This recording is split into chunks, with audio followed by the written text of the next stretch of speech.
This is interesting stuff, coming to you from a world where some individuals have been handed incredibly lengthy prison sentences, spanning thousands of years, and even surpassing that. Come with me as I unveil a list of 10 of the most extraordinarily extended prison terms in history. Number 10. Chamoy the Peso. The story of Chamoy the Peso is a compelling tale of a criminal who achieved notoriety in a way quite distinct from the typical violent serial killers or bank robbers. Instead, her infamy stems from her role as the orchestrator of an elaborate pyramid scheme. In the late 1960s, she established the Maymay Chamoy Fund, enticing investors with the promise of high returns, all while posing as an oil investment opportunity.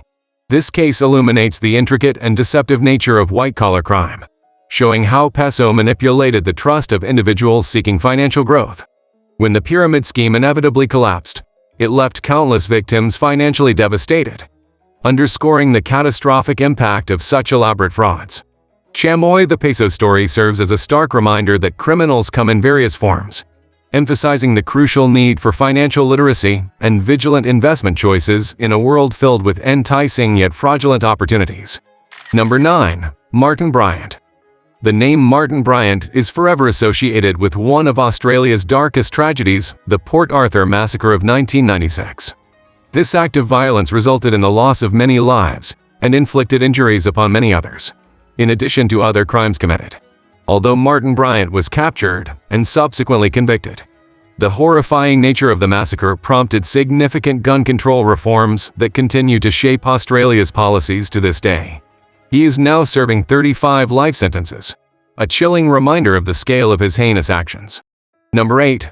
Duzers Massacre. The Duzers Massacre, which unfolded in a remote Guatemalan village, stands out as one of the most horrifying acts of violence, primarily because every victim was entirely innocent.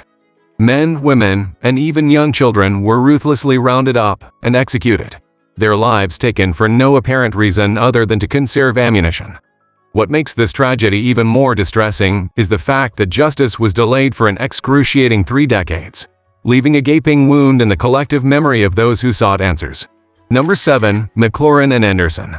The story of Alan Wade McLaurin and Darren Belford Anderson is a curious one in the realm of crime. These two individuals, with a laundry list of charges that includes kidnapping and larceny, were handed a combined prison sentence of an astonishing 6,000 years, setting a record at the time.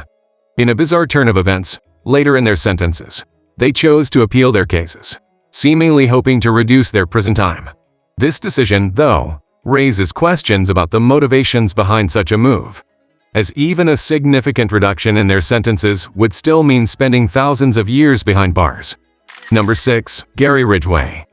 Serial killers, though a disturbing subject, are unfortunately not a rarity in the annals of crime.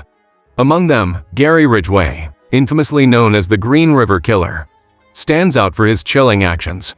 Initially convicted for 48 distinct murders as part of a plea agreement, an additional conviction raised his tally to 49. Cementing his position as the second most prolific serial killer in U.S. history, based on confirmed and documented cases. Ridgway's victims were primarily young girls and women, and his reign of terror haunted Washington state throughout the turbulent decades of the 1980s and 1990s. Number 5.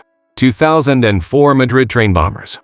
The 2004 train bombing in Madrid stands as one of the deadliest domestic attacks in the city's history. It led to the capture, arrest, and sentencing of 3 individuals, each with their own unique story. Jamal Zuga, a former phone seller, was handed an astounding 49,922-year prison sentence for his involvement. Emilio Suarez Treacherous, a Spaniard who supplied dynamite in exchange for drugs, received a 34,715-year sentence. The third individual was sentenced to 2 years more than Zuga. What adds an extra layer of intrigue to this case is the inability to establish direct ties to extremist groups, despite the government's initial claims of terrorism. Number 4. Charles Fossard.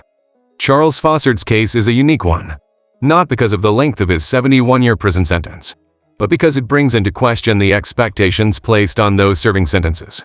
Whether it's 5 years, 10, or even longer, Fossard's record prompts reflection on the idea that some prisoners may never live out their sentences.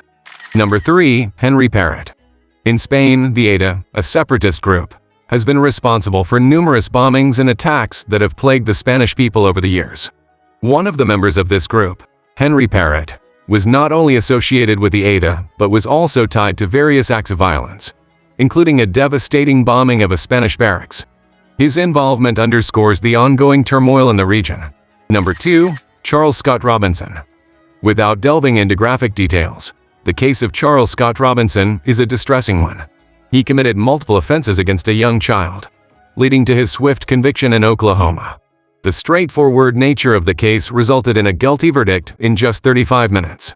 However, complications arose due to Oklahoma's legal framework, preventing a life sentence without the possibility of parole. This legal nuance adds complexity to an already harrowing story. Number 1. Terry Nichols. The Oklahoma City bombing, recognized as one of the most significant acts of domestic terrorism, is an indelible part of American history. While the mastermind behind the attack faced execution, the involvement of Terry Nichols, his accomplice, is a critical detail often overlooked. Nichols held a series of short-term positions, including farmer, grain elevator manager, real estate salesman, and ranch hand. His path crossed with Timothy McVeigh, his future co-conspirator, during a brief stint in the U.S. Army. Nichols' military service began in 1989 but ended prematurely in 1994 and 1995 when he sought a hardship discharge after less than a year of service. This chapter in American history serves as a sobering reminder of the devastating consequences of domestic terrorism.